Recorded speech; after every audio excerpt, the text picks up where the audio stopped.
Soy Magdalena, tengo 84 años, y si hoy, por primera vez, abro la boca para contar esta historia, no es porque me sienta valiente ni porque busque consuelo. La razón es que la memoria se torna más dolorosa cuando uno la guarda durante demasiado tiempo. Algunos sufrimientos se clavan profundamente como una astilla bajo la piel, no los ves, pero los sientes con cada respiración, cada vez que cierras los ojos, y cada vez que el silencio, similar al de aquella época, vuelve a apoderarse de este lugar. Vivo sola en una modesta casa en el interior de Jalisco, rodeada de geranios florecientes, sillas de plástico y un retrato de la Virgen que cuelga en la pared. Mis vecinos me saludan con respeto, algunos me llaman doña, otros agüe, como si esa palabra evocara dulzura y paz. No saben que bajo estos cabellos plateados y estas manos arrugadas, se esconde una vida marcada por el miedo constante, la resignación silenciosa y la costumbre de guardar silencio. Pero hay noches en las que el silencio se extiende vasto e ilimitado, como si una campana vacía resonara dentro de mi pecho. Es en esos momentos cuando la memoria se aviva, brillando como una vela encendida sin permiso, y me encuentro de nuevo en ese cuarto sobre esa cama, con aquel cuerpo aún sangrante y los ojos fijos, cuestionándome si aquello era todo lo que Dios había planeado para mí. Por eso hablo, porque ese cuarto aún reside en mi interior, vivo y presente. Porque a pesar de haber transcurrido más de 70 años, no he logrado abandonarlo por completo. Nací en 1941 en un rancho que hoy ya no se encuentra en los mapas, un lugar perdido. Éramos 7 hermanos y una madre que apenas pronunciaba palabras. Mi padre, según nos dijeron, falleció cuando yo tenía 5 años. Nunca pregunté demasiado, pues en aquella casa las preguntas no tenían cabida, solo la obediencia. Con apenas 12 años, mientras otras niñas disfrutaban con muñecas de trapo o aprendían a bordar junto a sus madres, yo ya asistía en el parto de vacas, fregaba la casa con agua helada del pozo y preparaba la comida para mis hermanos mayores, quienes se consideraban los amos y señores. Jamás experimenté la infancia, por lo tanto, ignoraba cuando me convertí en mujer. No hubo un proceso de transición gradual ni una señal clara. Cierto día, mi madre me ordenó que me vistiera con mi mejor vestido y trenzara mi cabello, informándome que iría a vivir a la casa de don Eusebio, un viudo que requería ayuda con las tareas domésticas. Yo, con tan solo 13 años, no comprendí del todo. Imaginé que trabajaría por unas semanas, como mi prima en la residencia de los hacendados. Sin embargo, al llegar, mi madre no descendió del burro, solo me dijo: compórtate bien y obedece, dándome la espalda después. En ese instante algo se rompió dentro de mí.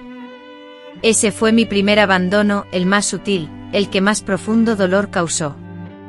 La casa de don Eusebio, construida con adobe y tejas rojas, tenía una puerta que rechinaba con un sonido similar al llanto cada vez que se abría. Don Eusebio, de unos 50 años, tenía la piel bronceada por el sol, manos grandes y emanaba un fuerte olor a aguardiente. La primera noche, sin mediar palabra, me indicó un catre cercano al fogón y luego cerró la puerta de su habitación. Me quedé dormida exhausta, aún con los zapatos puestos, aferrando la falda de mi uniforme como si fuera una cobija. Al cabo de unas semanas, comprendí que mi presencia allí no se limitaba a las tareas domésticas, la limpieza y la colada eran solo la fachada. Las miradas lujuriosas se transformaron en tocamientos inapropiados, y esos tocamientos se tradujeron en órdenes que debía cumplir, sin tener a quién recurrir ni a dónde escapar. En el rancho, la voz de una sirvienta, especialmente si era una niña, no tenía valor. A veces la esposa del curandero me observaba con pena, pero no pronunciaba palabra. En ocasiones algún jornalero me ofrecía una simple tortilla con sal, como si ese gesto elemental pudiera mitigar mi sufrimiento. Aprendí a guardar silencio. Me volví invisible como un mueble más en la casa, un trapo con el que se limpiaba la suciedad. Un día, cuando cumplí 14 años, sentí una transformación interna. Al principio creí que era una enfermedad, sufría mareos constantes, sentía aversión por la comida, y me daban náuseas cada mañana. Pero después, cuando mi vientre comenzó a hincharse y mis pechos a doler, supe que algo crecía dentro de mí. No sabía si era un milagro o una condena. No entendía si debía sentir alegría o terror. Cuando le revelé mi secreto a don Eusebio, ni siquiera reaccionó. Después de que le revelé algo que pareció tan impactante como anunciar el inminente parto de una vaca, me dedicó una mirada de asombro y luego, con total indiferencia, pronunció un simple «pues cuídese», mientras continuaba sorbiendo su café. Meses después me enviaron a la casa de doña Ernestina, una partera que residía al otro lado del arroyo. Me recibió sin una sonrisa, inspeccionándome con una mirada fría y despectiva, y sentenció: «Te va a doler». Y vaya si dolió. Dios mío, el dolor fue indescriptible. Sentí que me desgarraban por dentro, que me partían en dos, y nadie me ofreció una mano amiga. No hubo agua caliente, ni sábanas limpias, ni palabras de consuelo, solo gritos desgarradores, sudor frío, sangre que manchaba todo y el llanto desesperado de un ser que irrumpía en el mundo sin pedir permiso. Cuando finalmente lo vi envuelto en un trapo con los ojos cerrados y la boca abierta, creí, con toda mi alma, que todo había concluido allí, que ya había pagado con mi cuerpo, con mi alma, con mi infancia, y que ya no quedaba nada más por soportar. Sin embargo, me equivoqué, pues al cabo de unas horas, cuando aún no podía moverme, cuando la sangre seguía empapando la rústica sábana de costal, la voz firme y autoritaria de doña Ernestina resonó en la habitación: «Límpiate y levántate. El patrón ya ordenó que vuelvas a tu habitación». Permanecí inmóvil, fingiendo no comprender la situación. Imaginé la posibilidad de quedarme con el niño, de recibir curación, incluso un simple caldo caliente. Pero no, la pieza me aguardaba, y también el cuerpo del patrón. Sin tiempo para el luto, sin leche para amamantar, sin palabras de consuelo, regresé a la misma cama, a la misma oscuridad, con la misma angustia roéndome, la certeza de que para algunas el dolor es perpetuo, solo muta. Ahora, mientras cuido las plantas y saludo a los nietos de mis vecinas, me doy cuenta de que me perciben como una anciana tranquila, silenciosa e inofensiva. Ignoran que esta espalda fue encorvada por el abuso, que las arrugas en mi rostro no son solo producto del tiempo, sino de cada lágrima contenida. Nadie sospecha que en mi interior aún clama aquella niña que dio a luz en soledad, aquella mujer que creyó que el parto sería el fin del sufrimiento, cuando en realidad solo fue el umbral. Y ahora, habiendo renunciado a la esperanza de recibir justicia o una disculpa, hablo para que en algún rincón del mundo, alguien escuche y comprenda que existen mujeres que logran sobrevivir al infierno, aunque las brasas de ese fuego nunca se extinguen por completo. Hace pocos días, mientras tejía a la luz de la ventana, el llanto de un bebé recién nacido irrumpió desde la casa contigua. Era un llanto fuerte, agudo, persistente, de esos que se clavan en los oídos y resultan imposibles de ignorar, por más que uno se esfuerce. Entonces cerré los ojos y, de manera casi automática, mi cuerpo reaccionó antes que mi mente.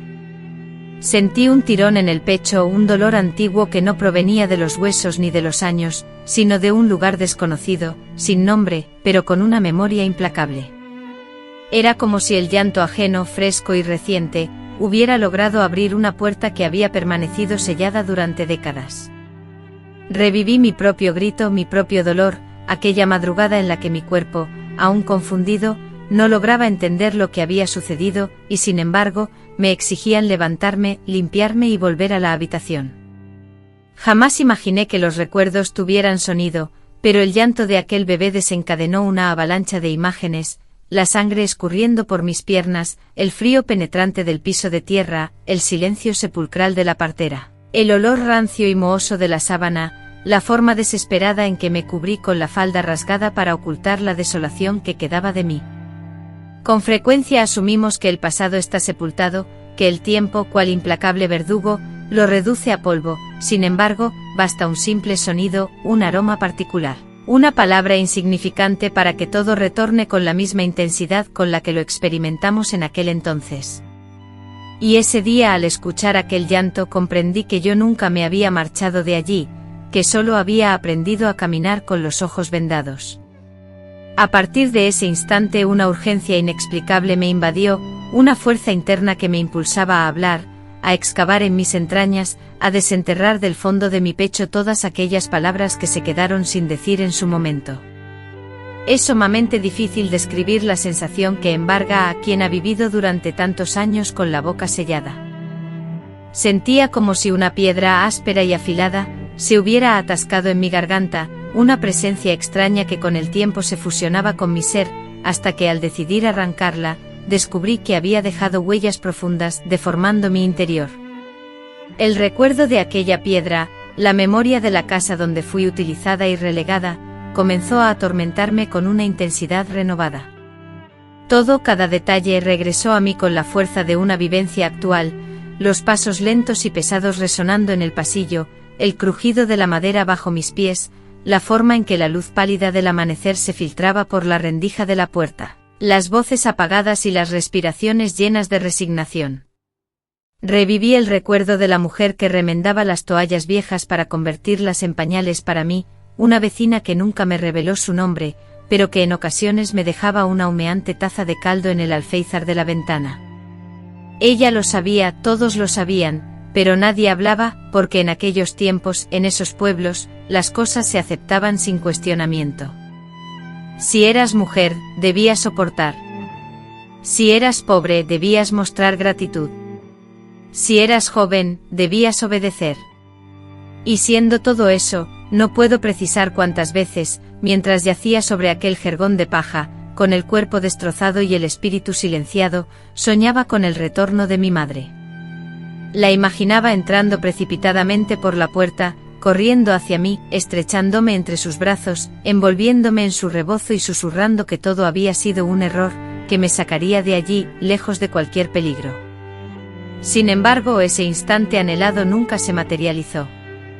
Mi madre jamás regresó, ni indagó, ni siquiera envió una carta. Tal vez creyó que había cumplido con su obligación, que me había dejado en un lugar seguro, que había actuado como se esperaba de una madre pobre y sola. Pero la realidad es que me abandonó y ese abandono me hirió más profundamente que cualquier agresión, más que cualquier noche de sufrimiento. Porque uno espera la injusticia del mundo, pero no espera que su propia madre sea cómplice de ella. Las heridas infligidas por desconocidos pueden sanar, pero las infligidas por quien debía protegernos, esas perduran para siempre. En aquellos años yo no tenía identidad. Todos se dirigían a mí simplemente como la muchacha, nunca pronunciaban mi nombre, Magdalena. Nunca se interesaban por mis sentimientos, mis pensamientos, mis deseos. Era únicamente un cuerpo destinado a cocinar, fregar, dar a luz, nada más que eso. Sin darme cuenta, la costumbre fue apoderándose de mí. Al principio luchaba por recordar quién era yo antes de convertirme en eso, pero con el tiempo, incluso esos recuerdos se desvanecieron. Era como si el dolor se empeñara en rehacerme, en transformarme en algo diferente. Dejé de hablar, dejé de llorar, dejé de esperar. Me convertí en parte de la casa, en una sombra que se movía por el pasillo, pero en mi interior algo persistía. Palpitaba débilmente, casi sin fuerza, pero aún estaba allí. Era como una semilla enterrada en tierra árida, algo que me susurraba que eso no podía ser todo, que debía existir otra vida en otro lugar, lejos de esa habitación, lejos de esa cama impregnada de miedo, lejos de esas miradas que nunca me vieron de verdad. A veces en las madrugadas me despertaba sin saber por qué y me sentaba en el borde de la cama, mirando fijamente la pared de adobe. Visualizaba un extenso y polvoriento camino de tierra que partía de la humilde vivienda y se adentraba sinuosamente entre las onduladas colinas. Me veía a mí misma, sola y silenciosa, recorriéndolo a pie, con un modesto fardo colgado al hombro, sin una dirección definida, pero sintiéndome liberada. Esa fantasía se convirtió en mi única fuente de consuelo, soñando con una huida que no sabía si llegaría a materializarse algún día, pues en aquella época escapar era una tarea ardua y complicada. No existían autobuses que facilitaran el traslado, ni teléfonos para comunicarme, ni albergues que me ofrecieran refugio. Carecía de recursos económicos y mi círculo social se limitaba a las personas que vivían en ese aislado rancho. Lo más angustiante era el miedo que me invadía, el temor a ser capturada, a ser señalada, a ser culpada, porque en esa sociedad, la culpa siempre recaía sobre nosotras. A las mujeres como yo se nos imponía la obligación de soportar, de resistir, y si nos atrevíamos a romper con ello, éramos etiquetadas como ingratas, rebeldes o incluso locas. Fue en una de esas mañanas, mientras cumplía con la tarea de acarrear agua desde el pozo, cuando conocí a la única persona que me observó con empatía y comprensión. Se llamaba Teresa, la hija de los peones, quien solía venir a la casa a vender leche. Un día, con una mirada de ternura, me dijo que mis ojos reflejaban tristeza, que parecía un pájaro con un ala rota. Ante esas palabras me quedé sin saber qué responder. Me quedé inmóvil, petrificada, como si me hubieran descubierto cometiendo un delito. Era la primera vez en mucho tiempo que alguien me dirigía la palabra con cariño, con una dulzura que me abrumó y me hizo romper a llorar. Lloré con una intensidad desgarradora aquella mañana, un llanto que me dejó exhausta, vacía por dentro. Lloré por todo lo que había perdido, por las oportunidades que me habían arrebatado, por todo lo que ya jamás podría ser. Teresa me abrazó sin pronunciar palabra alguna, pero en ese abrazo sentí la certeza de que aún quedaba algo vivo en mi interior, que no estaba completamente muerta por dentro.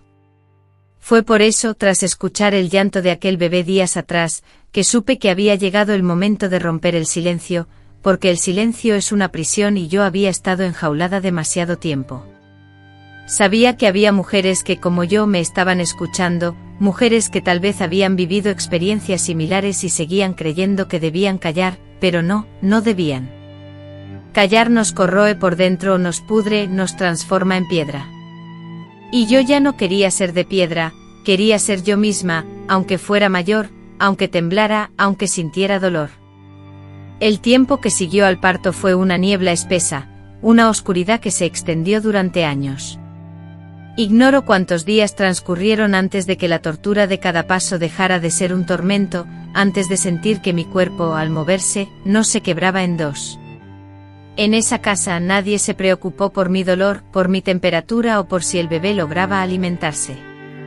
De hecho, nunca más volví a verlo. Me informaron que la hermana del patrón, una mujer sin hijos, se encargaría de su crianza, dándome a entender que me hacían un favor al aceptarlo. Lo expresaron con la misma frialdad con la que se hablaría de un objeto, como si mi hijo fuera un estorbo a deshacer. No me permitieron abrazarlo, ni siquiera elegir su nombre. Aunque luego supe que le llamaron Ernesto, para mí siempre fue simplemente el niño, mi niño, aquel a quien me arrebataron del pecho, reemplazándolo por el silencio. Al preguntar si podía tenerlo conmigo, recibí una risa áspera y burlona, como si mis palabras fueran un disparate. ¿Tú criar un hijo?, me cuestionaron.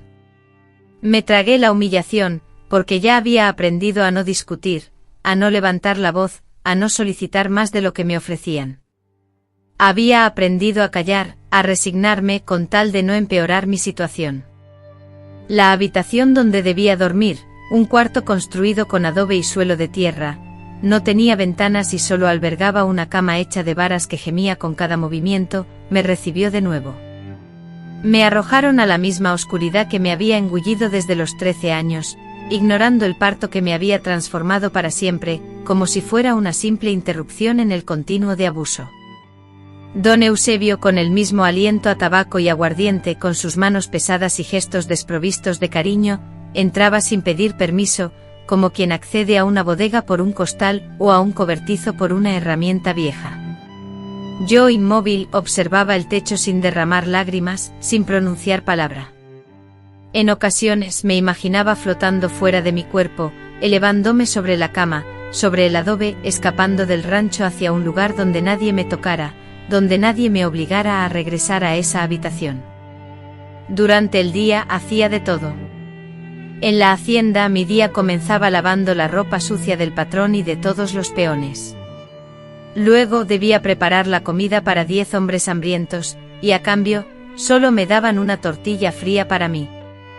Además de eso, tenía que cargar pesados cántaros de agua desde el pozo, limpiar los sucios corrales, recoger las heces de los animales, barrer los amplios patios, coser y remendar la ropa vieja y traer leña para el fuego. También me tocaba espantar a las gallinas que se metían donde no debían. Y todo esto lo hacía con un cuerpo que a veces sangraba inesperadamente, y con el pecho hinchado por la leche que nunca dejaba de producir. Nadie me había explicado qué hacer con esa leche que me atormentaba. Me ataba un trapo fuertemente al pecho para aliviar el dolor, pero la blusa siempre se humedecía, y esa humedad me causaba una vergüenza profunda, una vergüenza absurda, porque lo que realmente debería dar vergüenza era que me hubieran arrebatado a mi hijo, que me hubieran utilizado como un mero vientre y luego me hubieran recompensado con más sufrimiento. Sin embargo, yo sentía esa vergüenza como si fuera mi propia culpa. Siempre fue así, nos enseñaron a sentirnos culpables simplemente por existir, por menstruar, por llorar, por hablar, por no sonreír, por tener hambre, por tener miedo. Cada una de esas cosas me pesaba, como si todo lo que yo era estuviera fundamentalmente mal. Las hijas mayores del patrón, 2 mujeres adultas, solían venir de visita desde la ciudad.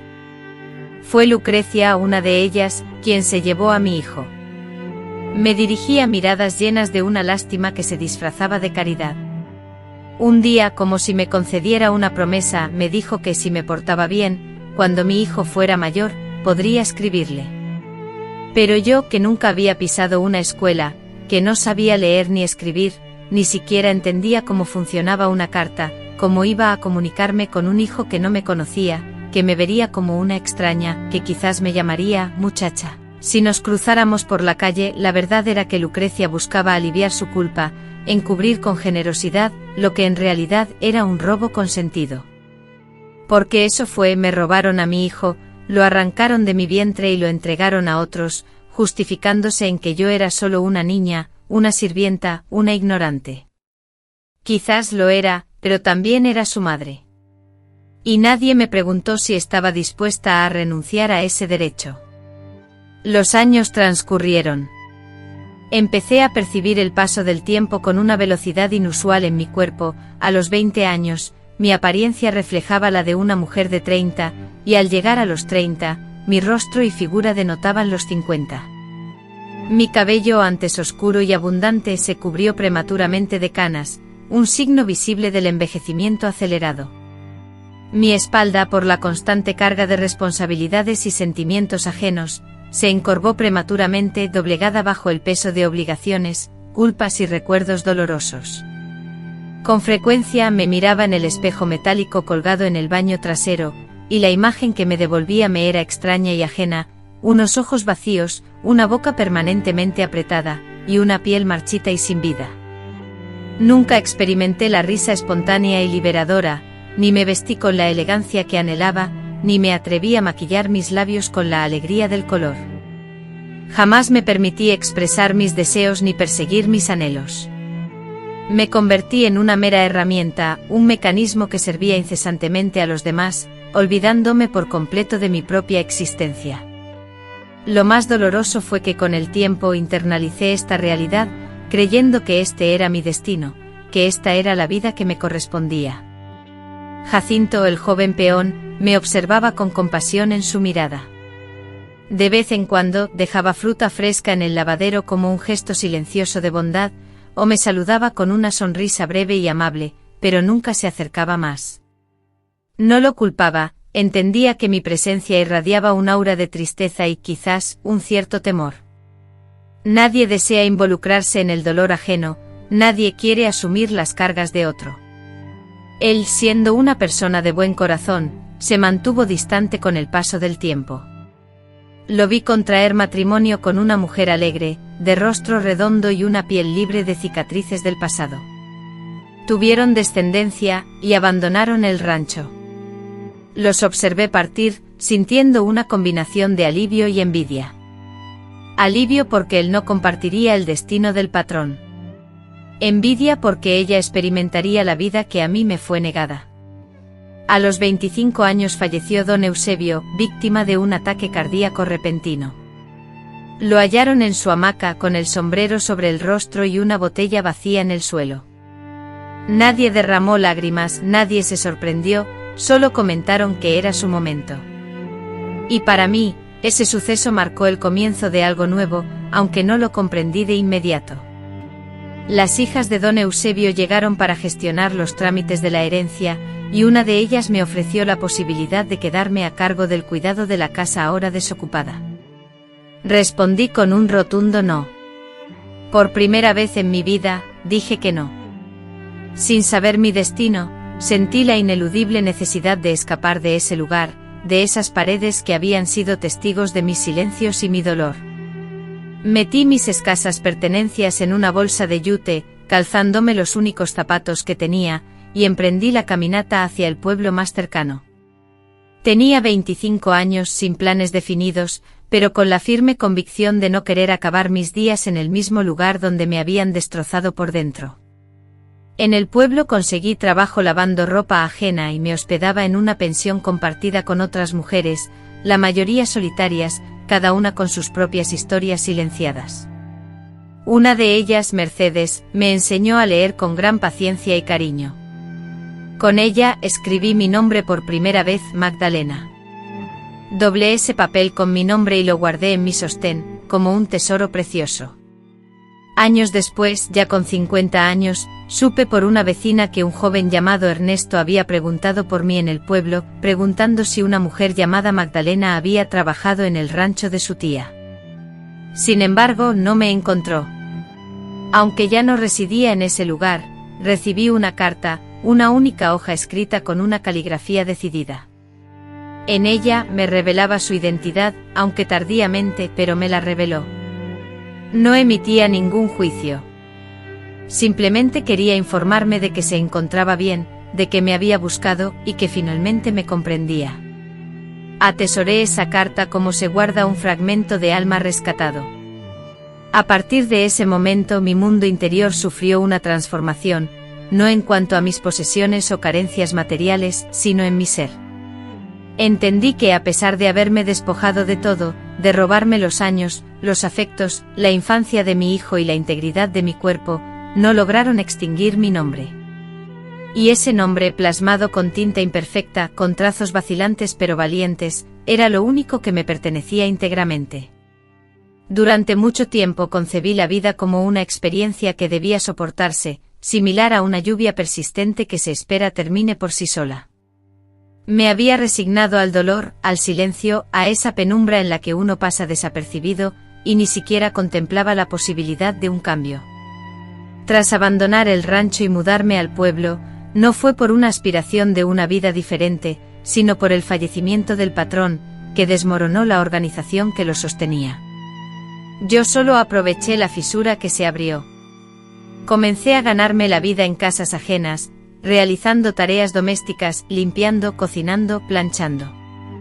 Al principio me movía con cautela, temerosa de recibir gritos, empujones o la orden de regresar a mi antigua y precaria existencia.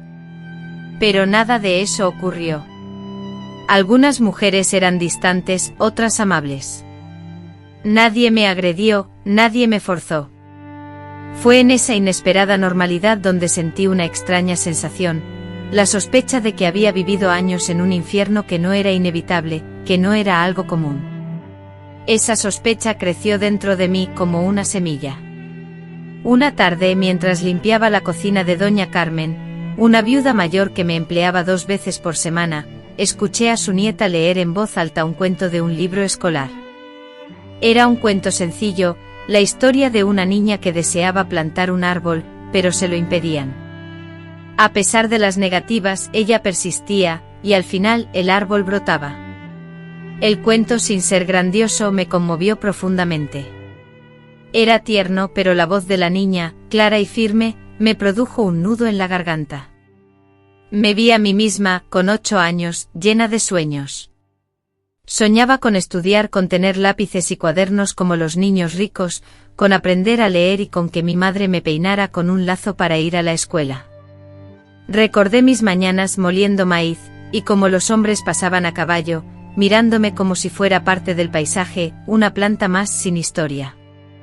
Comprendí que la rotura, la fractura, había ocurrido mucho antes de que me enviaran a vivir con don Eusebio. Que la herida no comenzó con el abuso, sino con el olvido, con la negación de mi derecho a algo más que obedecer. Mientras me afanaba en la tarea de lavar los platos, absorbida por el vapor y el jabón, mi mirada se desvió hacia el reflejo de mi rostro en el cristal empañado de la ventana. Fue entonces por primera vez que una pregunta profunda se abrió paso en mi mente: ¿cómo habría sido mi vida si alguien me hubiera hecho saber que mi valor existía, si alguien me hubiera abrazado con ternura sin esperar nada a cambio? Qué diferente sería mi existencia si alguien me hubiera mirado a los ojos y pronunciado mi nombre con cariño, con esa calidez que solo se encuentra en la aceptación. El temblor me invadió, las manos me flaquearon y el agua jabonosa se derramó sobre el suelo. Doña Carmen, notando mi turbación, me preguntó si me sentía enferma, pero las palabras se atascaron en mi garganta. No era una dolencia física lo que me aquejaba, sino una repentina lucidez interna. Una parte de mí, dormida hasta entonces, despertaba con fuerza, y lo que mis nuevos ojos percibieron fue una vida marcada por la injusticia, una vida que yo había aceptado no por debilidad, sino por la ausencia total de referentes. Había crecido en medio del maltrato y con el tiempo, había aprendido a considerar lo normal, tan inherente a mi ser como el aire que respiraba. Comencé a observar con mayor atención a las mujeres del pueblo, a esas figuras que iban al mercado con sus hijos, que reían y conversaban entre ellas, que se enfadaban y lloraban, pero que siempre irradiaban una presencia, una seguridad que a mí me había sido negada. Ellas irradiaban una certeza, una seguridad de pertenecer al mundo. Yo, en cambio, me movía con cautela, como solicitando permiso, casi levitando, disculpándome constantemente por mi simple existencia. Sentía dificultad para alzar la mirada, me era arduo pronunciar yo. Sin embargo, gradualmente algo comenzó a transformarse. En la pensión donde residía, Mercedes me regaló un libro de lectura fácil. Me aseguró que era ideal para aprender, sugiriéndome seguir las palabras con el dedo. Así lo hice. Al principio me resultaba muy complicado, me sentía frustrada, pero cada palabra descifrada representaba una carga menor en mi espalda. Comprendí el poder de las palabras, que al leer y escribir, se podía definir y reclamar un espacio. De esta forma, letra a letra, recuperé mi identidad. Fue también Mercedes quien me enseñó a valorar y cuidar mi cuerpo. Me instruyó sobre los ciclos femeninos, los cambios que experimentaba, temas que nadie antes me había revelado. Me acompañó al centro de salud, donde una enfermera joven me realizó un chequeo con una delicadeza que me emocionó hasta las lágrimas. Jamás nadie me había tocado con tanto cuidado. Por primera vez en mi vida, alguien se preocupó por mi bienestar, preguntándome si sentía dolor, si descansaba lo suficiente y si me alimentaba adecuadamente. Aquella revisión médica fue un punto de inflexión. Me diagnosticaron anemia y me recomendaron tomar vitaminas y descansar más. Pero lo verdaderamente significativo fue que alguien, por fin, vio mi cuerpo como algo valioso, merecedor de cuidado y respeto, no como un mero instrumento o contenedor. Salí de la consulta con un folleto en la mano y la sensación de que, por fin, estaba empezando a existir. Fue entonces cuando empecé a pensar en mi hijo, no como un recuerdo doloroso, sino como una posibilidad. Me preguntaba si sería feliz, si estaría sano, si sabría algo de mí. Durante años había evitado pensar en él, pues el dolor era insoportable. Pero ahora, en pleno proceso de recuperación, sentí la necesidad de enfrentar ese vacío. Le pregunté a Mercedes cómo se podía buscar a una persona, y ella me ayudó a escribir una carta a la tía Lucrecia, la mujer que se había llevado a mi hijo, aunque mis esperanzas eran escasas. La enviamos a la ciudad con una mujer del pueblo que viajaba allí. Transcurrieron varias semanas sin noticias, hasta que finalmente recibí un sobre con mi nombre escrito en una letra que no reconocía. Adentro, en una hoja sencilla, había unas pocas palabras: sé quién eres. No te juzgo. Gracias por haberme dado la vida. La nota era de Ernesto y no contenía nada más. No había número de teléfono, ni dirección, solo eso. Pero fue suficiente. Lloré desconsoladamente durante horas. Mercedes me abrazó y dijo que había cerrado un ciclo, pero yo sabía que no era un final, sino un comienzo, porque en ese momento comprendí con una claridad que me caló hasta los huesos, que yo no era culpable de nada. Que todo lo que había vivido no era un castigo, ni el destino, ni mi culpa. Era violencia, era injusticia, era abandono, y por primera vez me permití sentir rabia. Una rabia nueva e intensa, que me recorrió el cuerpo como un fuego, una rabia que no buscaba destruir, sino reparar.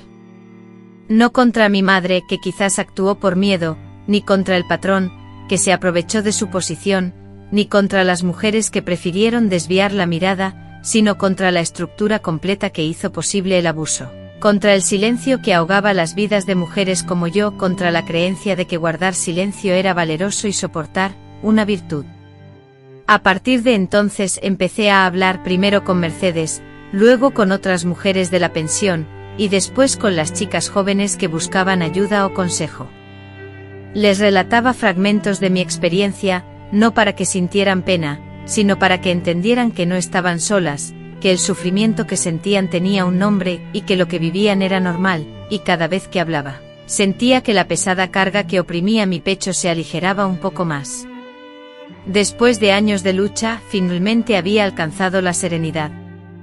Un día, mientras doblaba la ropa tendida en el patio, comprendí que el miedo se había desvanecido. Ya no anticipaba el maltrato, ni temía una voz airada o una orden imperativa. Podía respirar libremente sin la pesada carga de la culpa, y pronunciar mi nombre en voz alta, sin que la voz me traicionara con un temblor. La carta de Ernesto, breve y sin adornos, con su escueta promesa de aceptación, había desencadenado un torbellino de emociones en mi interior, una mezcla incierta entre alivio y una nueva forma de dolor. La frase «sé quién eres, no te juzgo. Gracias por haberme dado la vida», encerraba un universo de significado. La conservé doblada en el bolsillo de mi delantal, como un amuleto, durante semanas. La sacaba, la extendía cuidadosamente sobre la mesa, la leía en silencio y la guardaba de nuevo, sintiendo su peso. Solo Mercedes, mi confidente, que era como una hermana, conocía el secreto. Ella, con su mirada compasiva, comprendía el significado de mi lucha, ya que también había experimentado el dolor de una vida marcada por las adversidades. No era necesario decir nada más. Comprendí que en esas pocas palabras, mi hijo me había ofrecido algo que la vida, en toda su extensión, me había negado: reconocimiento. No me pedía disculpas ni expresaba afecto, pero tampoco me culpaba, y eso, para mí, ya era un triunfo. Ese breve gesto fue como encender una linterna en un túnel oscuro y prolongado, pero como sucede con cualquier luz que se revela, me forzó a ver con nitidez aspectos de mi vida que por años había procurado ocultar. Ahora que sentía esa validación, ese mínimo punto de apoyo emocional, comenzaron a resurgir fragmentos que aún no había tenido la fortaleza de enfrentar. Recordé las noches en que despertaba empapada en sudor, sin entender la causa, con el corazón latiendo desbocado como si estuviera huyendo de algo. Reviví las noches en las que me quedaba petrificada frente a una puerta cerrada, temiendo escuchar pasos, aunque ya no hubiera nadie al otro lado. Volví a sentir cómo evitaba el contacto visual con los hombres, incluso con aquellos que eran amables y respetuosos. Finalmente comprendí que aunque había dejado esa habitación atrás hacía mucho tiempo, la habitación aún residía en mi interior, como una herida que había cicatrizado mal, una espina clavada demasiado hondo. El insomnio comenzó a atormentarme. Al principio eran solo algunas noches sin dormir. Luego se volvió una constante. Apenas conseguía dormir 1 o 2 horas, y a veces nada. Me sentaba en la cama con la espalda apoyada en la pared, abrazando mis rodillas como lo hacía de joven, sintiendo el mismo frío en los pies, el mismo vacío en el estómago. Comencé a experimentar visiones, no alucinaciones, sino imágenes difusas que se entrelazaban con mis recuerdos: el rostro de don Eusebio, la voz de la partera, los gritos apagados, el chirrido del catre. Una noche me vi a mí misma, con 14 años, en la penumbra, con la cara sucia y las manos lastimadas, y sentí una compasión tan abrumadora que me rompí a llorar. Lloré por esa niña como si la viera por primera vez en mi vida. Me dolió profundamente no haber podido protegerla, no haber tenido las palabras, los brazos, el valor que necesitaba. Me dolió profundamente darme cuenta de que había sido yo misma, con mi fachada de fortaleza y mi negación a mostrar debilidad, quien la había abandonado tantas veces a su suerte, asumiendo que todo estaba bien, que esa era la situación. Fue en ese momento cuando recurrí a la escritura, no por tener experiencia, sino porque era la única forma que encontré para expresar el dolor que abrumaba mi corazón. Compré un cuaderno en la papelería local y comencé a volcar en él mis recuerdos. Al principio eran fragmentos de ideas, destellos fugaces. Más tarde, gracias a la ayuda de Mercedes, quien me guió en la organización de mis pensamientos, logré escribir oraciones completas. Reviví nombres, fechas y escenas, una y otra vez. Mis manos temblaban, mis ojos se nublaban, pero persistí. Sentía que si no plasmaba todo eso en palabras, perdería la cordura. En una de esas páginas, escribí por primera vez el nombre completo de mi hijo, Ernesto Martínez Delgado. Lo hice con una letra grande y temblorosa, y luego lo rodeé con un círculo. Ese día sentí que le devolvía su nombre, que lo traía de vuelta al mundo, aunque fuera solo en papel. Sin embargo, la escritura, en lugar de traer alivio, desencadenó una avalancha de recuerdos aún más intensos. Fue como si se rompiera un dique. De pronto una avalancha de recuerdos que yo misma había reprimido comenzaron a aflorar. Uno de ellos, particularmente vívido, me atormentaba recurrentemente, especialmente la noche en que intenté acabar con mi vida. Tenía 15 años. Fue después de que me arrebataran a mi bebé.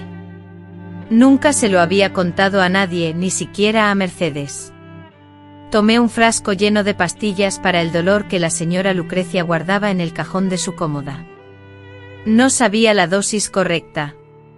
Solo quería dormir, dejar de sentir, escapar de ese cuerpo que me atormentaba, por dentro y por fuera. Me las tragué todas.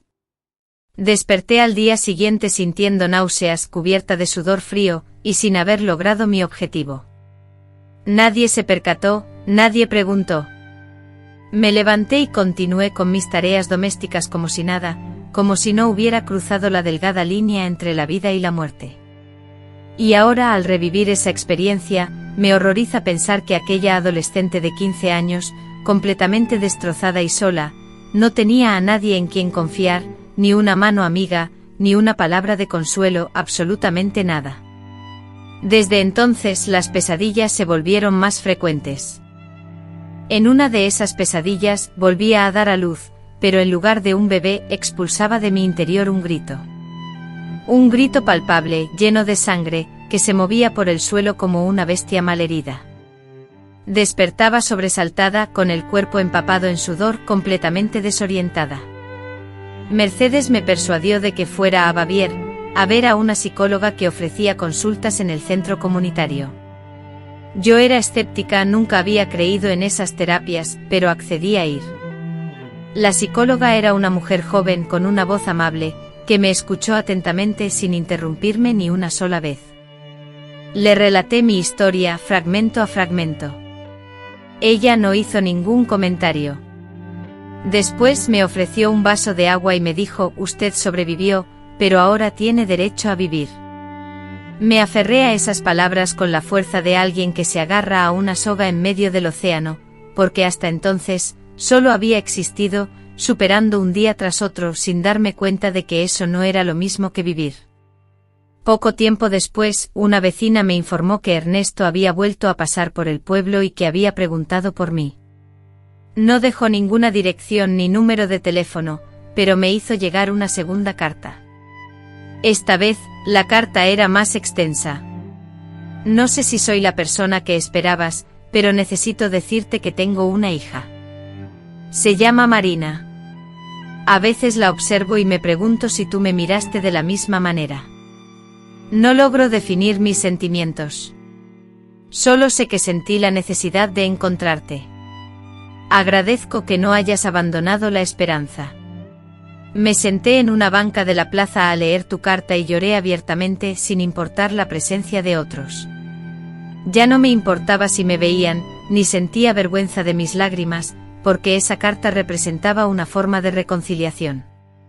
Aunque no podía borrar el pasado, aliviaba algo de mi dolor.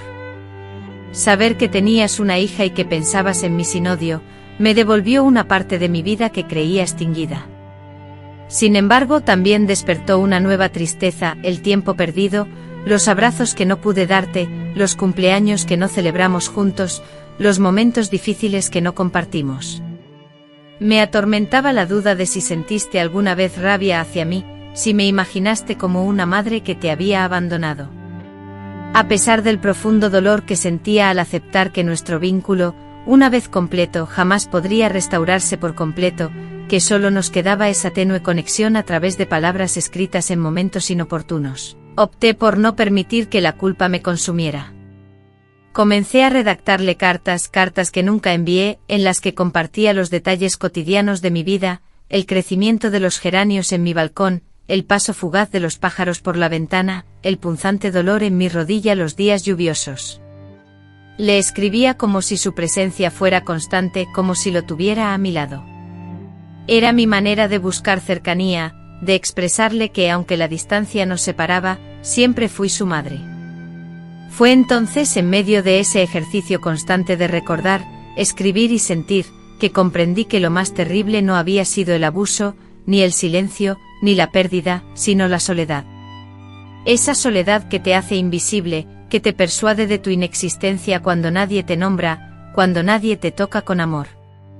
Para sanar por completo entendí que debía romper con esa soledad, así que empecé a entablar conversaciones más frecuentes con mis vecinas, a veces invitándolas a tomar café y, en otras ocasiones, leyéndoles mis escritos. Una mujer, al escuchar mi relato, me confió que su sobrina había vivido una experiencia similar. Otra, sin mediar palabra, me abrazó con fuerza. De esa manera, casi sin darnos cuenta, se construyó una red de apoyo entre nosotras, mujeres que nos sosteníamos mutuamente. Yo, que me sentía condenada a la soledad eterna, empecé a experimentar la calidez de la compañía. Justo cuando creía haber superado lo más doloroso, una noticia inesperada me golpeó con la fuerza de un trueno: Ernesto había fallecido en un accidente de tráfico. Me enteré por una mujer de la ciudad, que vino a entregarle un encargo a Mercedes y que era amiga de la familia de Lucrecia. Ella me informó que Marina, la hija de Lucrecia, había quedado al cuidado de una tía. El impacto fue tal que no pude derramar lágrimas, permanecí paralizada, como si me hubieran arrebatado otra parte de mi ser. Esa noche encendí una vela, coloqué junto a ella las 2 cartas que guardaba y recé, pero no por el alma de Ernesto, pues sabía que él se encontraba en paz. En cambio oré por mí, por todo lo que no había sido y por lo que nunca llegaría a ser. Tras la muerte de Ernesto, el tiempo cambió su ritmo, ya no lo medía en días ni estaciones, sino en silencios. En el silencio profundo de la madrugada, cuando me despertaba presa de la esperanza y la espera de su tercera carta, en el silencio imperturbable de la mesa donde, absorta, solía escribirle cartas que jamás enviaría, en el silencio del patio, donde solía imaginarlo entrando, su rostro iluminado por una sonrisa que nunca presencié, sentía un silencio que no era vacío, sino una masa densa, pesada, casi palpable. Ese silencio me envolvía, oprimiéndome como una manta húmeda, impidiéndome respirar. La soledad que me invadía era distinta a cualquier otra que hubiese experimentado, incluso mayor a la que sentí en la habitación, y a la que sentí cuando me arrebataron a mi hijo de mis brazos. Esta soledad era la certeza absoluta de que no habría más oportunidades, de que lo que se había quebrado no podría repararse jamás. Durante semanas me fue imposible escribir, y cada vez que intentaba sujetar la pluma, mis manos temblaban incontrolablemente.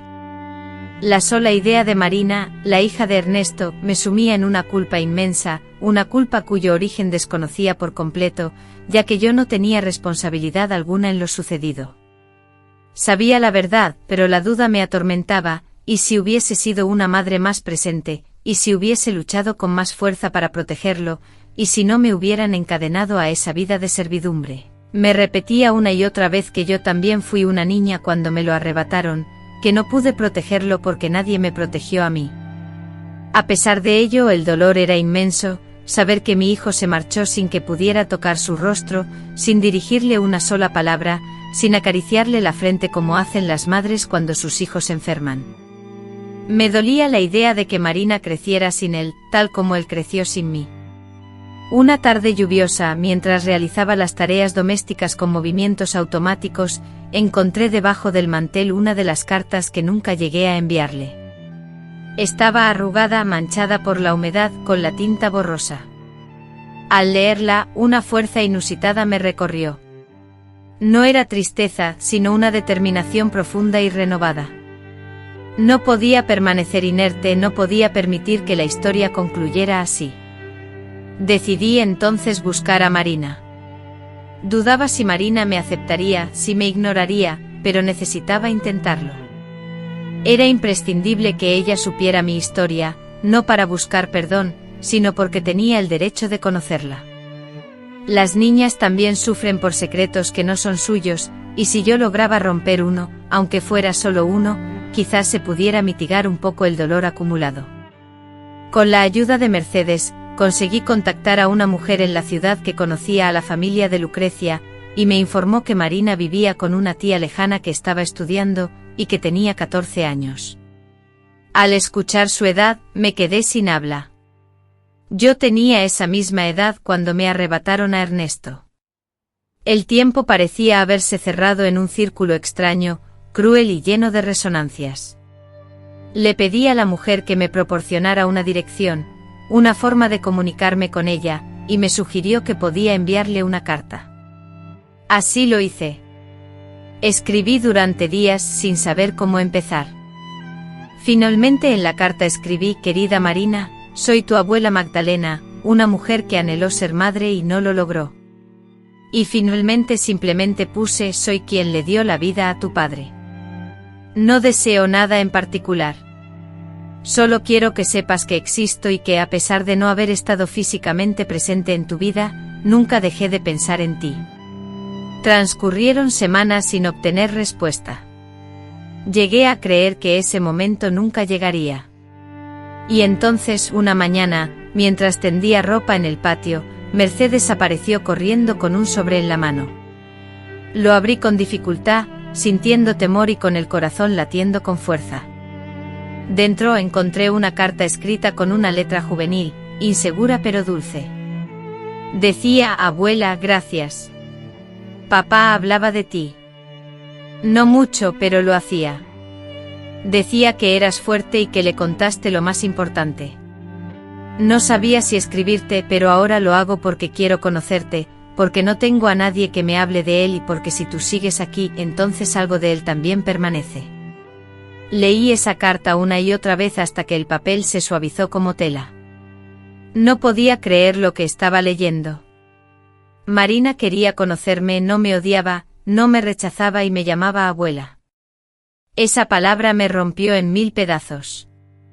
Nadie nunca me había llamado así. Nunca imaginé escucharla.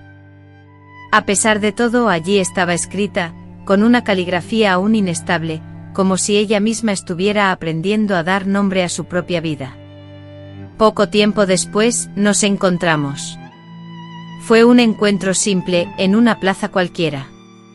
Ella portaba una mochila, una bufanda tejida a mano y su largo cabello suelto, irradiaba belleza. Me observó con la mirada de su padre, y yo apenas pude mantener el contacto visual. Temblaba de emoción. Entonces me abrazó.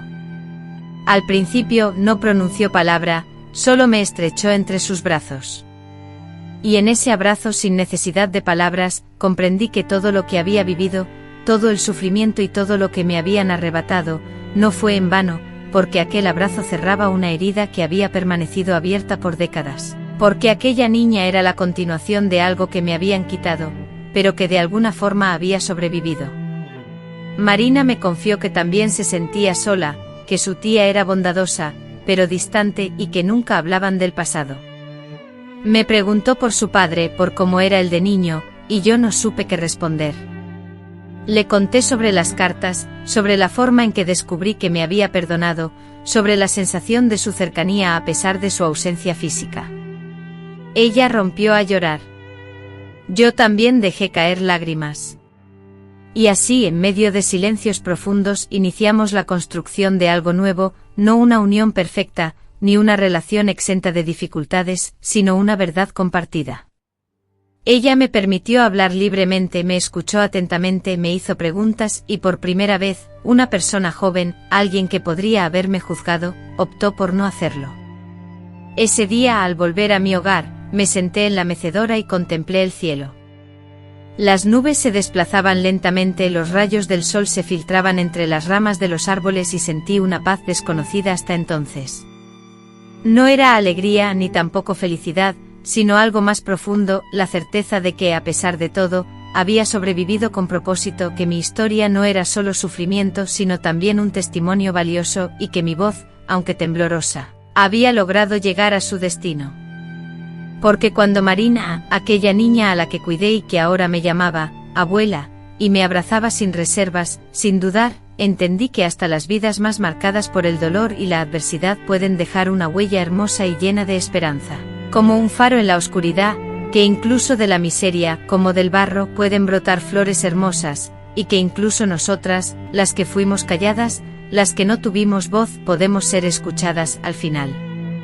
Desde ese día en la plaza, cuando Marina se aferró a mí sin preguntar por qué no estuve antes en su vida, sino aceptando simplemente mi presencia en el presente, algo profundo en mi interior, como tierra empapada después de una tormenta, comenzó a calmarse y a sentarse.